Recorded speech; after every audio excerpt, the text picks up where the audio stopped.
thank you all very much for joining me, Elizabeth Cleaver, and Nancy Williams on our Court of Protection update. The seminar is going to last about an hour, and all three of us will speak probably for about sort of 15 to 18 minutes. We will try and answer questions. If you do have questions, rather than put them in the chat, I'd suggest you use the Q&A function. That's a bit easier for us to monitor. Please also share your own thoughts in the Q&A if you'd like to on the cases we cover. We recognise it may well be quite a few of you have been involved in some of the cases that we're going to talk about, and we're certainly very happy to hear your thoughts about those. If you have a question that we can't answer, possibly because it's too difficult, we will provide email addresses at the end. You'll also, towards the end of the webinar, you'll get a poll asking you to rate us, and please do fill it in. We really do take these seriously. We look at all the feedback and it helps us plan better seminars in future. And for those of you who are subscribers to Legal Action, please look out for our case law update. Next slide, please, Ray. So I'm going to speak first, and I'm going to start by looking at a couple of cases that went to the Court of Appeal. And the first one is the very sad case concerning Sudiksha Thirulamesh and her family. And this is a successful appeal against declarations of incapacity that were made at the first instance. Sudiksha was 19 years old. She had a very rare mitochondrial condition, and the medical consensus was that at the time of the first hearing, she was in a terminal phase. She was an A-level student. She had no brain damage, and she had no kind of mental illness. The application was made for declarations as to her capacity and orders that it was in her best interests to move to palliative care. Next slide, please, Ray. So at the first instance hearing, the background was that Sudiksha and her family strongly wanted her to be considered for experimental treatment abroad.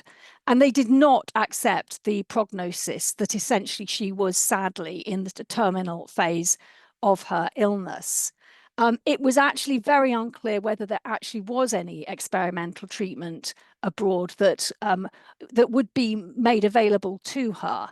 And one leading expert in her condition worldwide had already given a view that sadly there wasn't any active treatment that would be of any assistance to her. But she and her family did not accept this.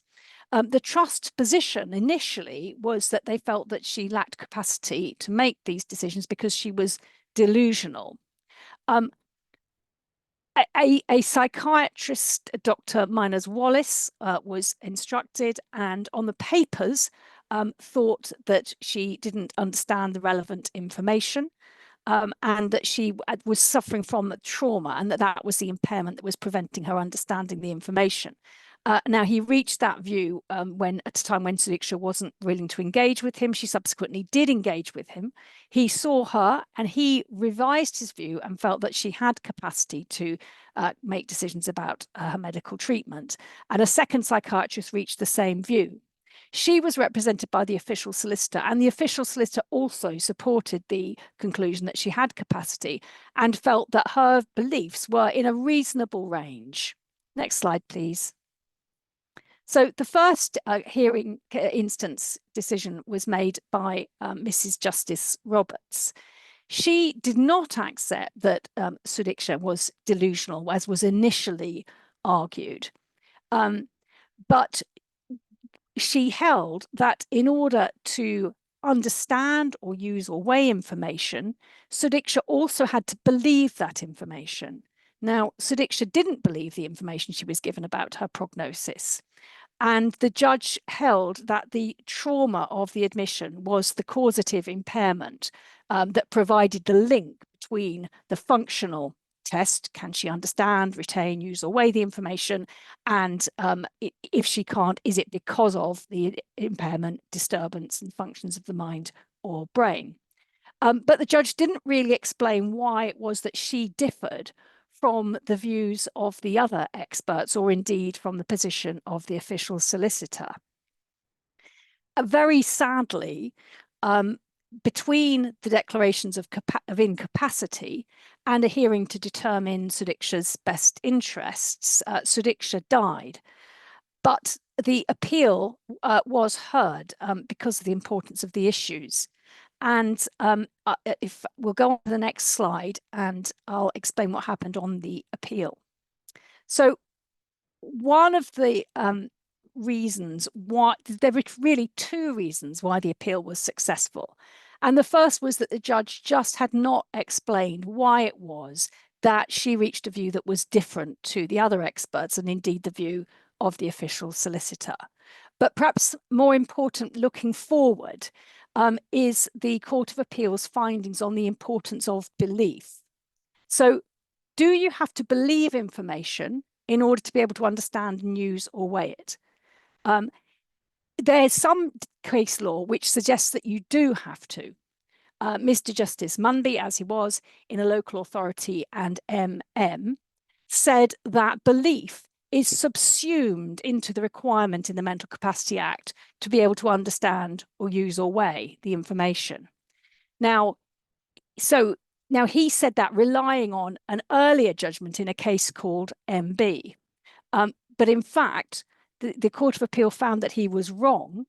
That earlier judgment did not say that belief was necessary. You needed to be able to leave the information in order to be able to understand or weigh it. It might be irrelevant, but it might not be.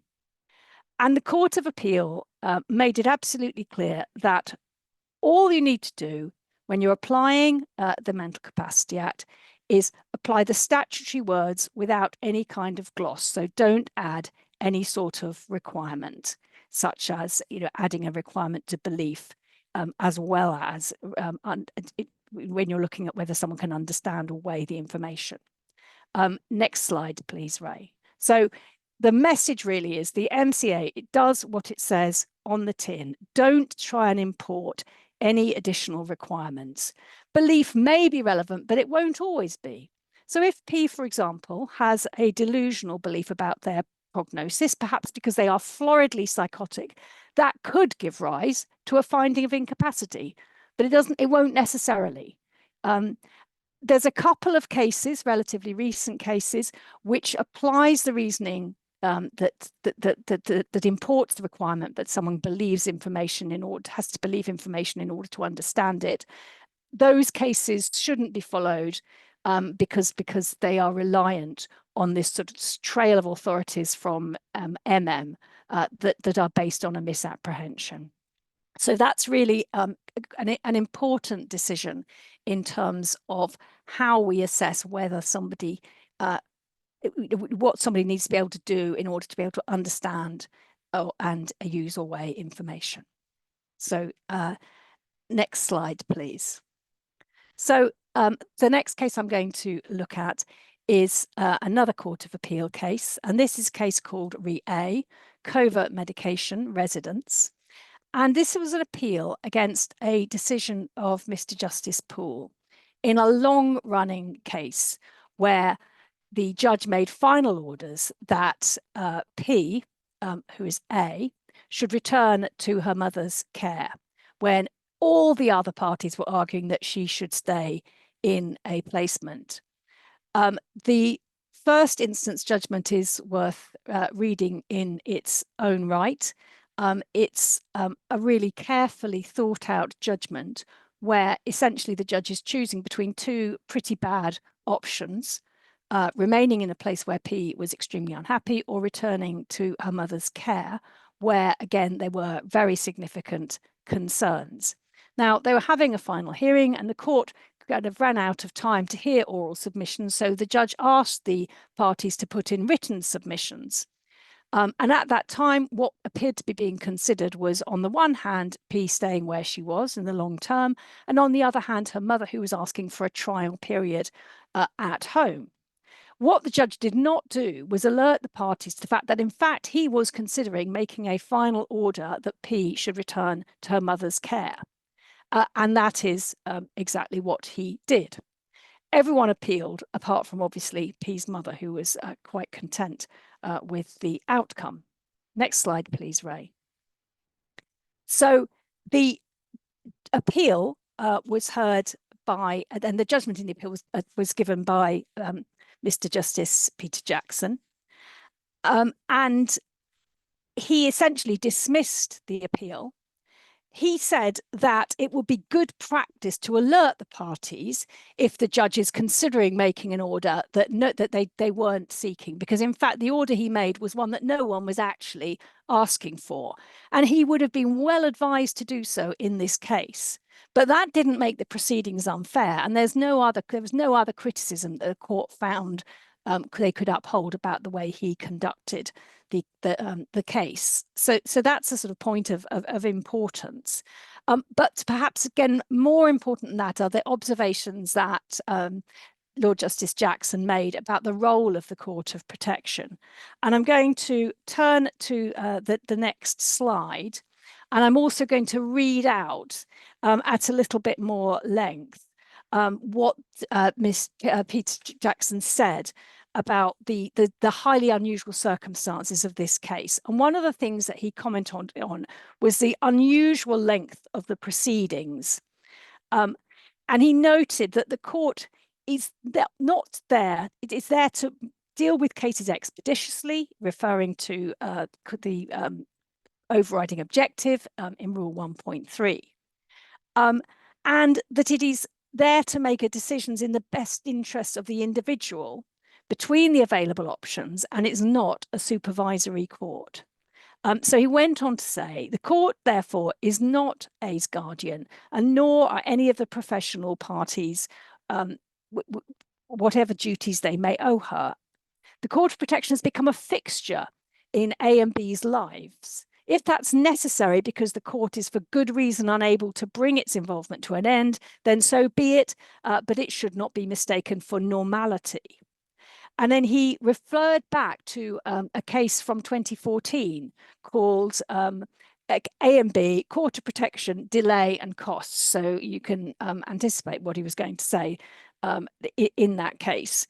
And he noted that that case had been approved by Lord Justice Munby sitting in the Court of Appeal in the case of MN. This is what he said in that first instance case. Another common driver of delay and expense is the search for the ideal solution, leading to decent but imperfect outcomes being rejected. People with mental capacity do not expect perfect solutions in life, and the requirement in Section 1.5 of the Mental Capacity Act that an act done or decision made under this act for or on behalf of a person must be done in his best interests calls for a sensible decision, not the pursuit of perfection. So that's what he had said in 2014. And he went on to say that here, in this case of A, the court's task was to select the best practical outcome that was realistically available, even though all options were, to say the least, imperfect. So I think the key, that's going to become, in my view, quite an important decision. I think a lot of people are going to be relying on it. I think that if you are going to try and keep a case going that's been going on for quite a long time, you're likely, as a result of this case, to get a certain amount of pushback, and you do need to strictly justify ongoing involvement by the court. If in light of this judgment. So if we can have the next slide, I've got a couple of cases that I want to mention about welfare deputies, and there's two. One is about the appointment of a welfare deputy, and the other is about the discharge of a welfare deputy. So the appointment case, a case called A, B, and CD, by the official solicitor in Sheffield City Council. Again, I'm not going to spend very long talking about the facts, but these were recurrent proceedings that have been going on since 2016, so for 8 years now, concerning P's residence care and contact and deprivation of liberty. And in the current iteration of cases, an independent social worker was instructed. And that social worker expressed a good deal of concern about the impact of conflict between the various providers and CD's mother. And CD's mother is AB, who we can see here was the applicant. And the ISW recommended the appointment of a welfare deputy. And his reasons for doing that were to try and reduce conflict and to reduce the need for future applications. Now, that is a scenario which I've certainly come across several times, and where the court has made welfare deputy appointments, often in appointing a professional social worker, for example. But I think it's quite helpful to have this in a published judgment. And in this case, the local authority agreed to fund a professional welfare deputy who was given a range of powers, including liaising with commissioners and providers, making contact arrangements, and dealing with complaints. So that's the case on appointment, which I think may be quite useful if you're finding yourself in that situation and you want to be able to argue for the appointment of a welfare deputy. Next slide, please, Ray. Now, the next case is about getting rid of a welfare deputy. This is a case called CL and Swansea Bay UHB and others. And it's the unsuccessful appeal against a first instance judge's decision to discharge a welfare deputy. And it's really about the powers that the court has in section 16 of the Act. And we know that that's the Act that allows the court to make a decision or to appoint a deputy to make a decision. So I've set out subsection 7 and subsection 8. So subsection 7 says an order of the court may be varied or discharged by a subsequent order. Doesn't give any specific circumstances in which that might happen. But then subsection 8 says that the court can in particular revoke the appointment of a deputy or vary the powers conferred on that deputy if it's satisfied that the deputy has behaved or is behaving in a way that contravenes the authority conferred on by the court, or proposes to behave in a way that would contravene that authority or not be in P's best interests. So the argument was, well, unless you can bring circumstances within subsection 8, the court doesn't have the power to discharge a welfare deputy once they've been appointed. But Mrs. Justice Tice said that was wrong. Both subsection 7 and subsection 8 give the court powers to remove a deputy.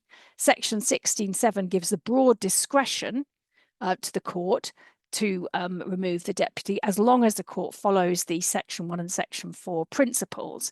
And so that is perhaps what one might call a route to a no-fault discharge of a deputy, as long as the court feels that the removal of the deputy is in P's best interests. Next slide, please, Ray. Now, my last case is about representation and doles. Again, I say, because we have been through this so many times with various different cases. And this is a recent case called Re-PQ, court-authorised dole representation during review period. So, very common scenario. There have been lengthy welfare proceedings, and they come to an end with decisions being made about residence and care under section 16 of the Act.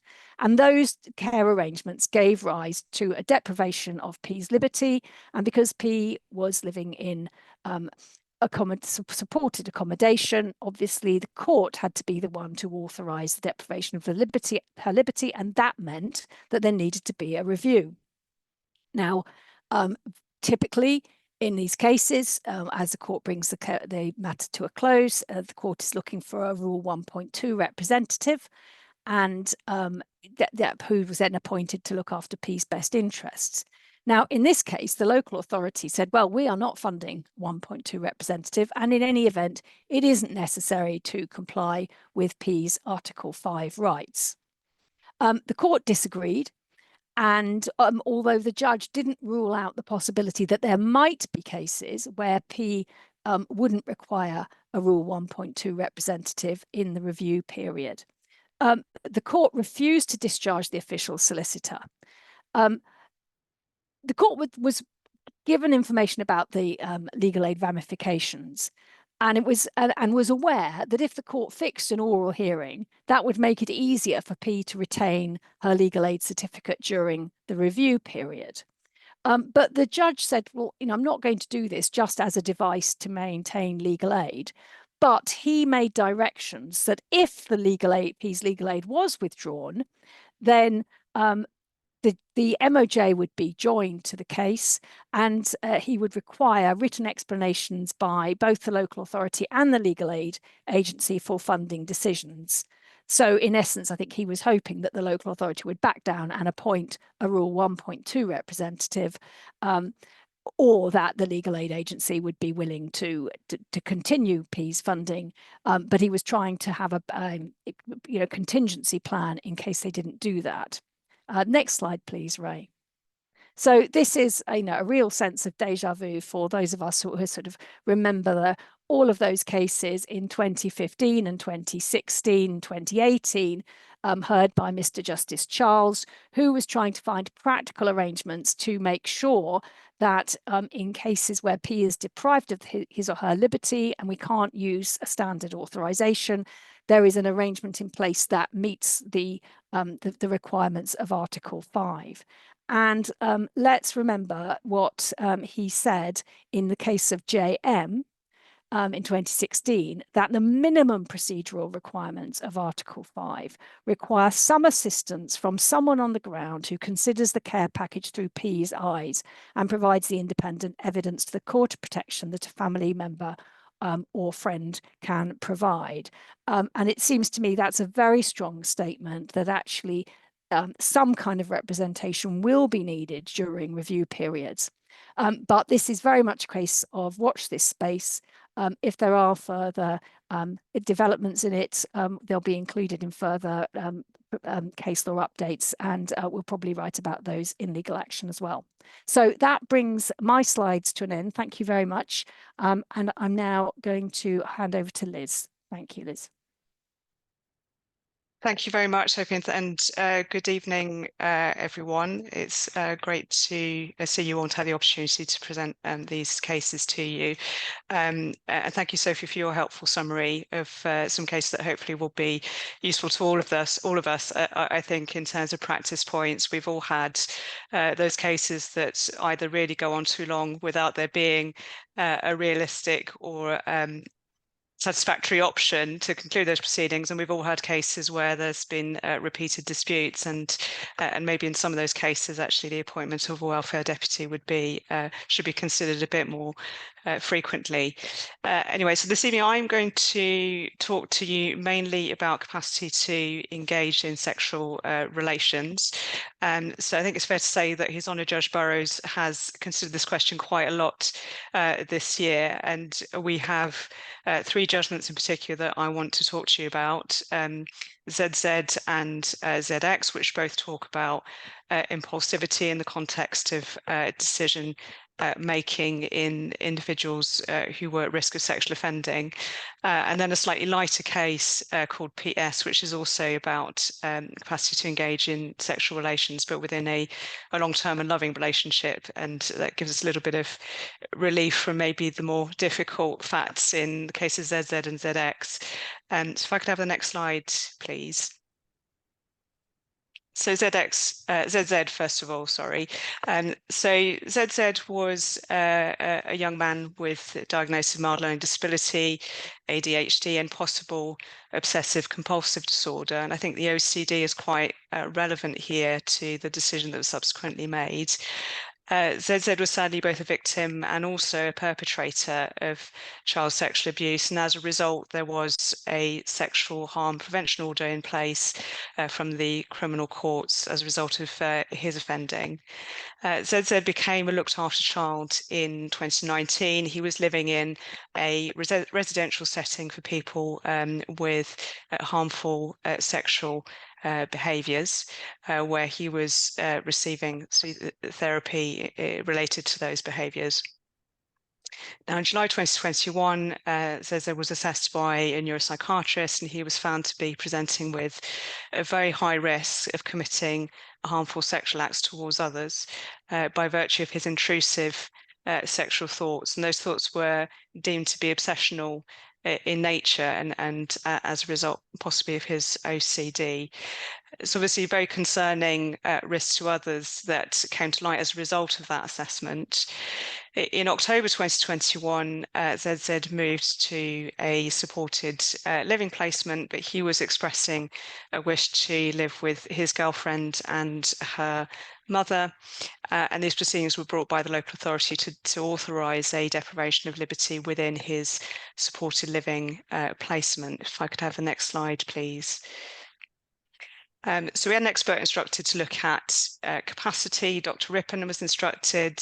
She looked at capacity to conduct proceedings, make decisions about care and support, internet, social media use, and also contact with others and sexual relations. And she found that ZZ lacked capacity in relation to conducting proceedings, making decisions about care and support, internet, social media use, and contact with others. But she was of the view that ZZ had capacity to engage in sexual relations, to marry, to make decisions about contraception, and also to enter into a tenancy agreement. Now, in March 2023, Dr. Rippon was asked some additional questions by the parties, in particular about ZZ's impulsivity, and looking at how that might interact with his appreciation or his understanding of another person's consent to engage in sexual relations. And that's in light of the judgment in JB that you'll be familiar with, which added that additional criteria whereby P needs to be able to understand their partner's consent. So Dr. Rippon changed her mind following receiving those additional questions and felt that ZZ lacked insight into his ability to control his behaviour and therefore to stop himself from engaging in behaviour that he knows is wrong. And he also lacks insight in relation to his vulnerability. And from Dr. Rippon's perspective, this meant that ZZ was unable to use and weigh the information with regards to engaging in sexual activity, particularly with regards to consent. And as he lacks capacity to engage in sexual relations, she also felt that he lacked capacity to get married. Next slide, please. So at first instance, this went for His Honour Judge Burrows, and he thought about this very carefully. There was a 2-day hearing, but he decided to reject Dr. Rippon's evidence.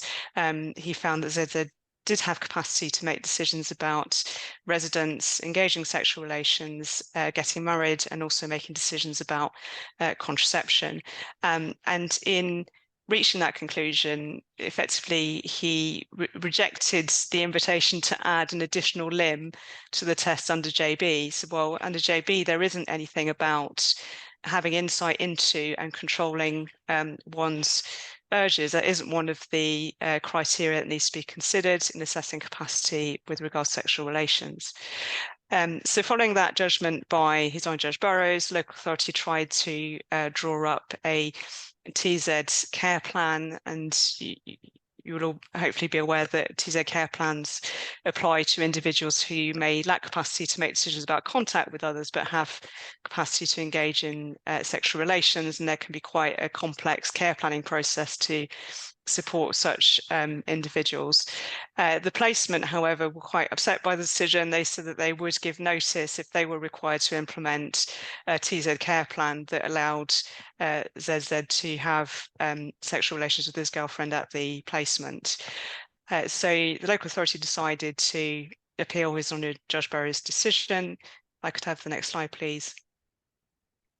And the appeal came before Mrs. Justice Thace, and she disagreed with the decision of His Honour Judge Burrows. She felt that he didn't properly analyse whether ZZ's wish to reside with his girlfriend TD was in fact a pipe dream in light of his care needs. So he didn't consider ZZ's care needs or his understanding of his care needs in the context of making a decision about where he should live.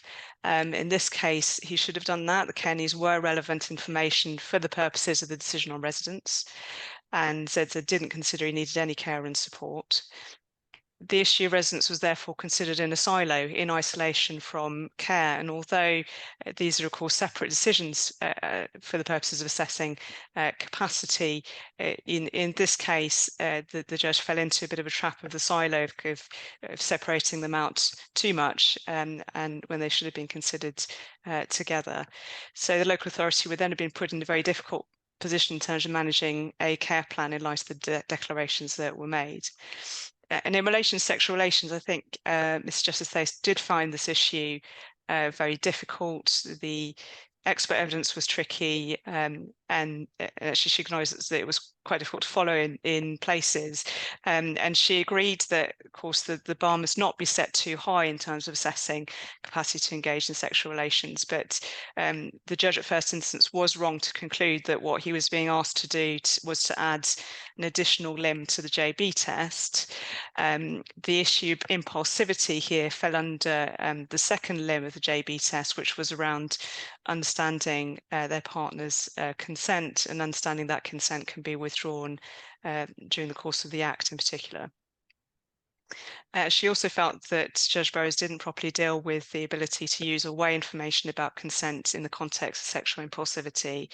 And the reason that ZZ was struggling to weigh up the information was because of his mental impairment, the suspected OCD, and that went beyond usual risk-taking that individuals who may have sexual urges would be taking. This was because of his mental impairment that he wasn't able to weigh up the risks in that scenario in relation to consent. So if I could have the next slide, please. So in conclusion, Mr. Justice Thace said, well, under JB, the judge should have first thought about whether the person's unable to decide the matter by reference to relevant information, and then consider the causal nexus. So a little reminder of the JB test there on assessing capacity, to start by looking at the relevant information and then looking at the impairment and the causal nexus.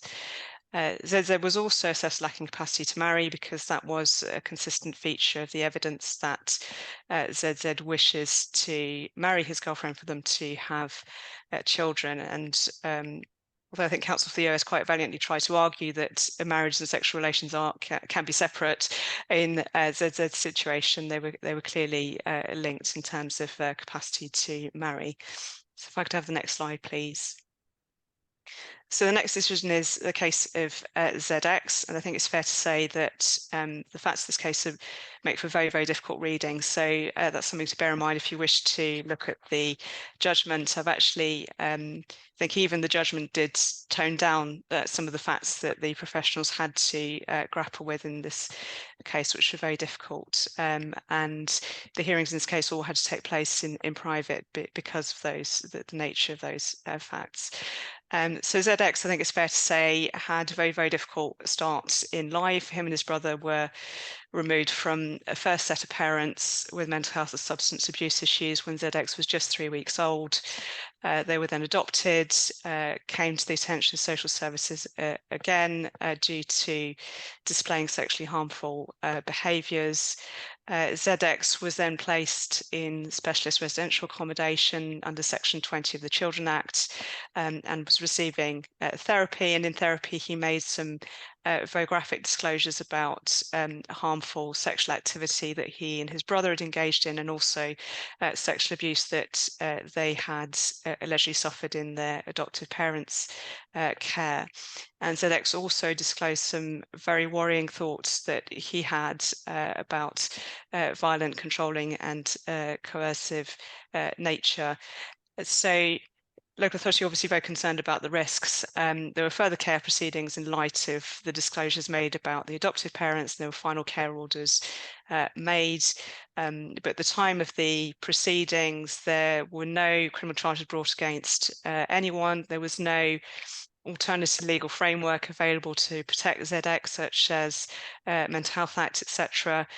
So it fell to His Honour Judge Burrows to look at what orders needed to be made to protect ZX, and also his potential victims, which I think, to be fair, he was quite disconcerted by. If I could have the next slide, please. So there was no forensic cams involvement because ZX was about to turn 18, and there was no youth justice involvement either. And then ZX said that he had a 15-year-old girlfriend and he was starting to behave in a risky manner, absconding from the placement, having inappropriate contact with an ex-employee, and effectively local authority were very concerned about the risks. So Dr. Ince was instructed to provide capacity evidence. He found that ZX had diagnoses of ADHD and conduct disorder within the background of trauma. There wasn't enough evidence of an autism diagnosis.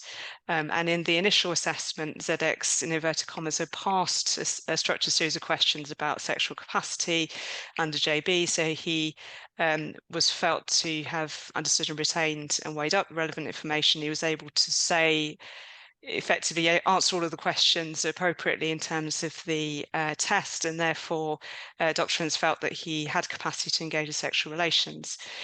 He did, however, lack capacity in relation to contact because he didn't recognise the risk related to contact with younger males and the needs for staff support. Dr. Ince then sent further questions in relation to ZX's impulsivity, similarly to what happened in ZZ, and he changed his mind. If I could have the next slide, please. So his impulsivity, which is caused by conduct disorder and ADHD, and also the underlying social scripts about relationships that had not yet been addressed in therapy, did impact on ZX's understanding of consent before and throughout sexual activity. And in cross-examination, Dr. Ince was asked about ZX's ability in the moment of a sexual encounter to understand and weigh up the issues around consent. And he acknowledged that, of course, there's a lack of evidence base for that because ZX sadly has never had a normal legal relationship, and it's impossible to say how he would respond in that scenario. But there was enough evidence that impulsivity would play a role in that situation. That was therefore impacting his understanding of consent. And Design Judge Burrows quite interestingly reflects on his decision in ZZ, acknowledging obviously that Thais found that he'd fallen into a silo, if you like, in terms of assessing capacity. He noted that impulsivity such that in the moment P cannot weigh up the partner's right to withdraw consent, and that is due to mental impairment. That meant that ZX would lack capacity to engage in sexual relations.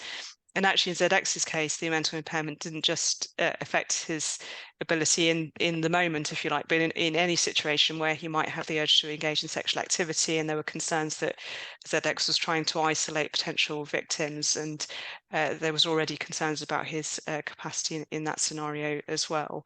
And it's important to avoid the protection imperative. The threshold is correctly low in terms of assessing capacity to engage in sexual relations, but there would be really serious consequences for ZX as well as his victims if he were allowed to go on and offend.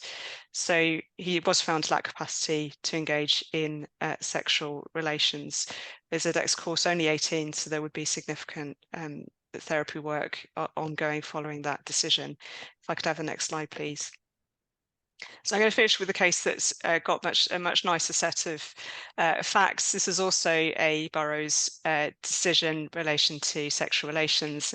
And PS was a 79-year-old lady, and she had alcohol-related amnesia, which was felt to be permanent but not progressive, and she was living in residential care. She had a very long-standing relationship with her partner, WP. They'd been together for 20 years, and they both wanted to continue their sexual relationship. There'd been a safeguarding alert at the care home when the two had locked themselves in a room together, and so there'd been safeguarding investigation at that point, and the parties in these proceedings agreed that PS lacked capacity to make decisions about her residence care and alcohol use. Interesting, the point in alcohol use, because it's not detailed in the judgment. I would have liked to have understood his reasoning a bit more on that issue. So Judge Burrows heard evidence from Dr. McIntosh and noted that she'd reversed the test, didn't follow the order in JB, and should have considered functional test before diagnostic, but there wasn't any impact here. Dr. McIntosh found that PS lacked capacity to make decisions about contact with others. She had no ability to initiate or refuse contact with WP other than following the basic feeling that she does know him. PS did have capacity to engage in sexual relations. There were certain aspects of the JB list of relevant information that didn't apply to her, such as the risk of pregnancy for her age and the risk of STDs in light of the fact that she was in a long-term relationship, although His Honour Judge Burrows did note that maybe that's a slightly optimistic view of a long-term relationship in any event, but didn't find that it was necessary for PS to understand the risk of STDs.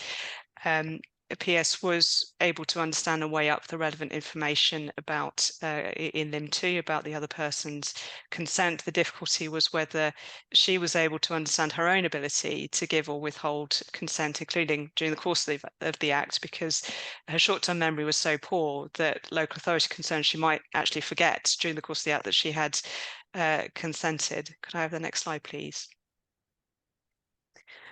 And His Honour Judge Burrows held that she did have capacity to engage sexual relations, and it's relevant that sexual activity here is between established and loving partners, and also that WP can be trusted to ensure that he behaves appropriately.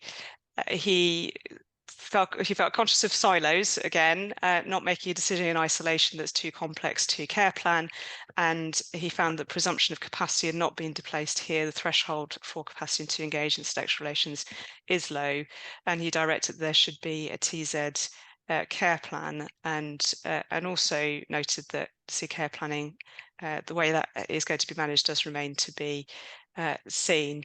And then finally, he thanked WP for putting up with the investigation into his own sex life during the proceedings, and also PS's son, who had to listen to all this information about his mother's sex life as well during the course of these proceedings.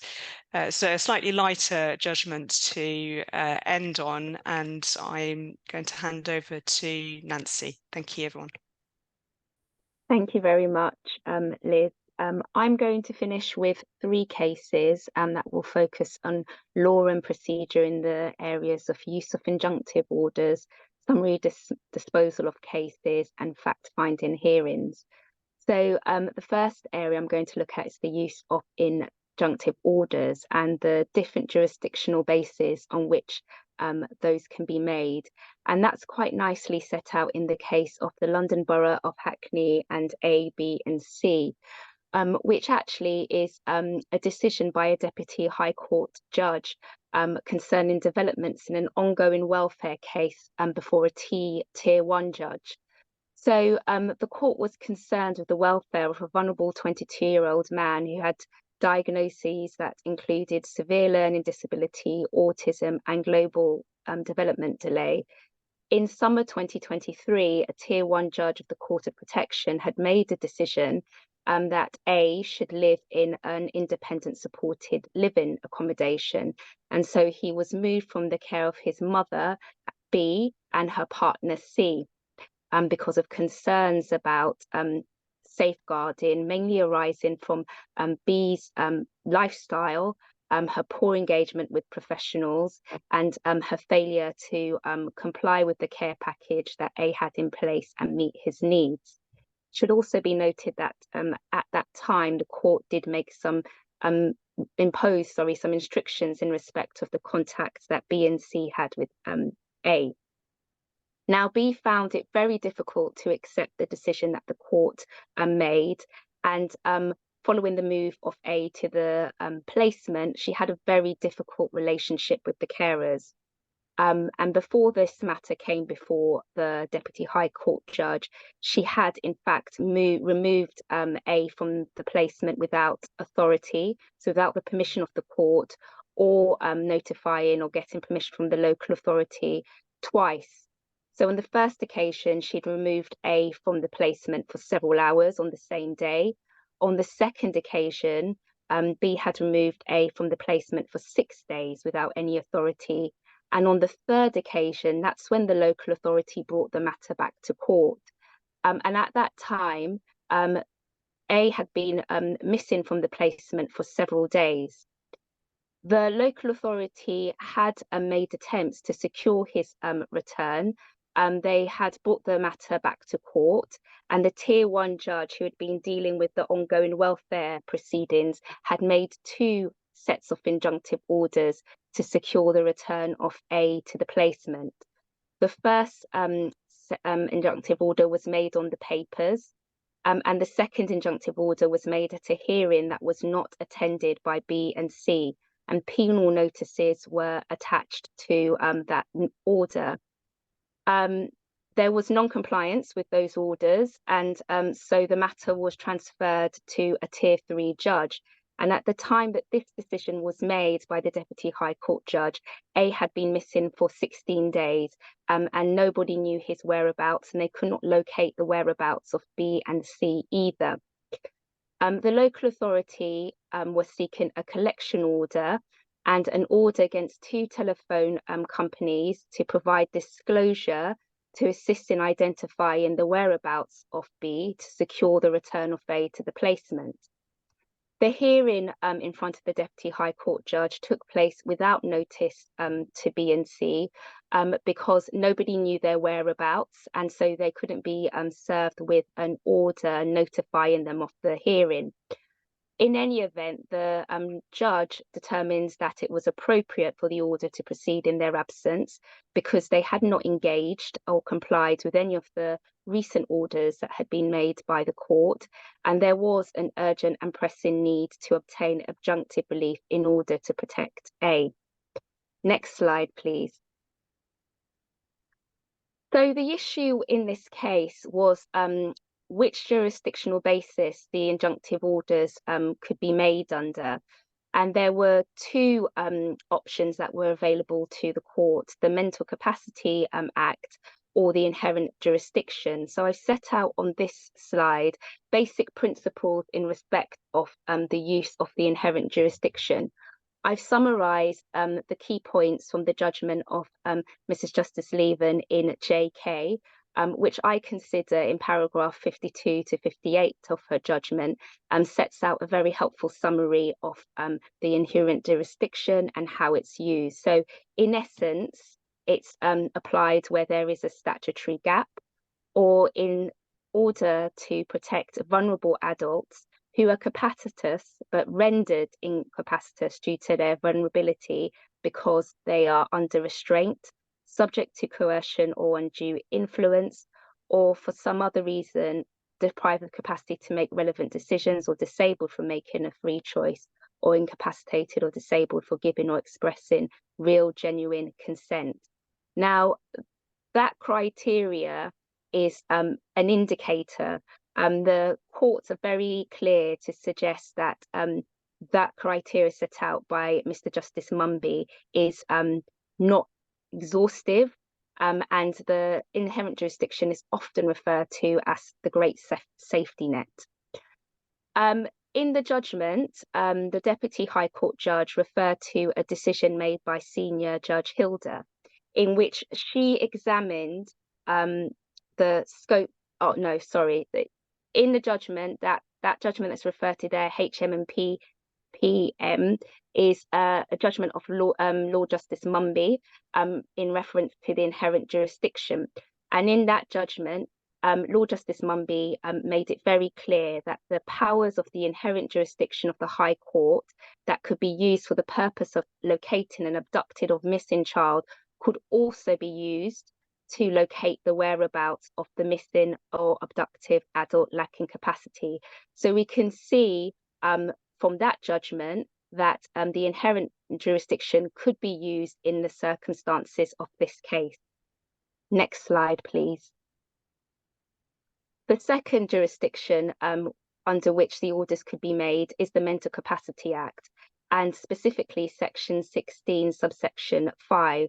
Now, I'm sure you're all familiar with the case of Re G, in which the Court of Appeal set out the test for making injunctive orders under Section 16, subsection 5 of the Mental Capacity Act. And I've summarised the test there on the slide. Now,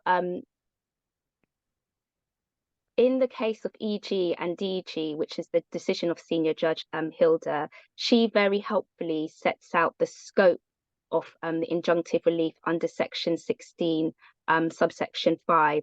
And the Deputy High Court judge helpfully summarises the relevant paragraphs of her decision in his judgment. And I would like to draw your attention in particular to paragraph 45 of her judgment, Senior Judge Hilda's judgment, which is referred to in the judgment in this case, in which Senior Judge Hilda essentially explains that the power to give effect to a decision, a best interest decision made by the court under section 16 to A of the Mental Capacity Act is broad in nature, and in fact it extends beyond the scope of the decision or a decision made from available options for P if they were capacitous. So what did that mean in this case? It meant in this case that the judge had the jurisdiction under the Mental Capacity Act to make the orders that were sought by the local authority. The judge made it very clear that he found the test in Regi met. Firstly, there was a best interest decision that A should live at the placement. Second, he found that in the circumstances it was necessary, proportionate, and, to use his words, overwhelmingly just and convenient to make the collection order that was sought. And in relation to the third-party disclosure orders against the telephone companies to obtain evidence in respect of locating A, the judge identified, using that decision from Senior Judge Hilda, that although what he was going to, the orders that he was going to be making were not decisions that A could make, they were made in connection with the Court of Protection's jurisdictions, and it was made in order to secure the return of A to the placement, and in fact give effect to the best interest decision that A should reside at the placement. Next slides, please. So as I've just explained, the judge made the collection order and the third-party disclosure order. He actually made the orders under both jurisdictions. And in my view, that's unusual because, as I outlined earlier, the inherent jurisdiction is usually used to fill a statutory gap. Well, we can see here there was no statutory gap because the judge found that he could actually make the orders under the Mental Capacity Act. What I would emphasise is the exceptionality of this case. At the time that the matter came before the judge, A had been missing for about 16 days and nobody knew his whereabouts. The local authority had grave concerns about the safety and welfare of A. And the judge pointed out that the issue of whether or not he could make these types of orders under the Mental Capacity Act had not in fact been considered by the court before. So he was in novel and new territory, and in order to deal with the urgency of the circumstances that he was faced with, he made orders under both jurisdictions so that the local authority could have the power to secure the return of A. In terms of what that means for practitioners, perhaps when making applications in similar circumstances, it may be best to make the application on an either-or basis, so either under the inherent jurisdiction or under the Mental Capacity Act. It's my view that, given the careful analysis of the Deputy High Court judge in this case, that Section 16 could be used, Section 16 subsection 5 could be used in these circumstances, but it may be better to take a cautious approach. Another thing I want to flag, which is an issue that has been, or a question rather, that's been left hanging and unanswered, that arises from the judgment, is whether Tier 1 or Tier 2 judges could in fact make those orders. The Deputy High Court judge raised that question but didn't answer it. So until that question is answered, it would appear that these kinds of orders may need to be made in applications before Tier 3 judges. Next slide, please. So the second case I'm dealing with is the summary disposal of proceedings. And that issue was dealt with in the case of Re VT. Now, Reed VT was a case that dealt with the issue of whether it was in the best interest of VT to return home in accordance with her wishes and feelings. At the time that this, or the decision was, or the relevant time, VT was living in a care home. She had been discharged to a care home following hospitalization, and she had a very clear and consistent wish that she wanted to go home. Now, there was a case management hearing, and at that case management hearing, the ICB informed the parties in pre-hearing discussions for the first time that they intended to invite the court to make final orders at the hearing. Now, at the time of the case management hearing, there was a Section 49 report that had been directed, and the parties were awaiting receipt of that report. The ICB at the hearing pressed on and made their application to the court. They invited the court to conclude the proceedings, and they made this argument on the basis that they were of the view that a return home would be clinically unsafe for VT, and they were not prepared to commission a package of care at home. That position or application was opposed by the official solicitor and the local authority. They applied for further evidence on VT's presentation and exploration of the care package that could be provided to her when she returned home. They argued that the matter should be listed for a contested hearing and not determined summarily, and highlighted the fact that there were outstanding issues of best interest that needed to be determined before the judge could conclude the matter. The circuit judge was not persuaded by the arguments of the official solicitor and the local authority, and she did in fact conclude the proceedings in accordance with the application that was made by the ICB. She determined that VT was lacking capacity on the basis that the position on capacity was fairly clear from the other evidence, and she determined that it was not in the best interest of VT to go home. She decided that she didn't see the use of having any further evidence, and considered that a care package at home was not in fact feasible because of VT's decline in physical health, which would require a full-time care package that she did not think that VT would accept. That decision was appealed by the official solicitor. Next slide, please. The appeal was considered by Mrs. Justice Arbuthnot, and she gives some very helpful guidance in respect of dealing with summary disposal of proceedings. First, she confirms that the Court of Protection has the power to determine a case summarily, but please bear in mind that that is not an express power.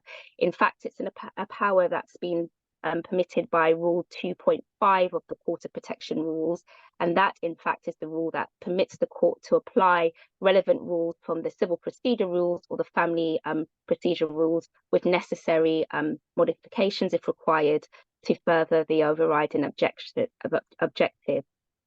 The second thing that she emphasised is that summary dismissal of a case is a power that the court should exercise, and she uses the terms in the case of KD and another appropriately and with a modicum of restraint. She emphasised that it's a fact-specific decision and needs to be considered within the context of all of the circumstances of the case. So having established there is the power of summary dismissal of proceedings, she then sets out in paragraph 35 of her judgment the test for summary disposal. And the test has two limbs. Firstly, whether the court has sufficient information to make the determination.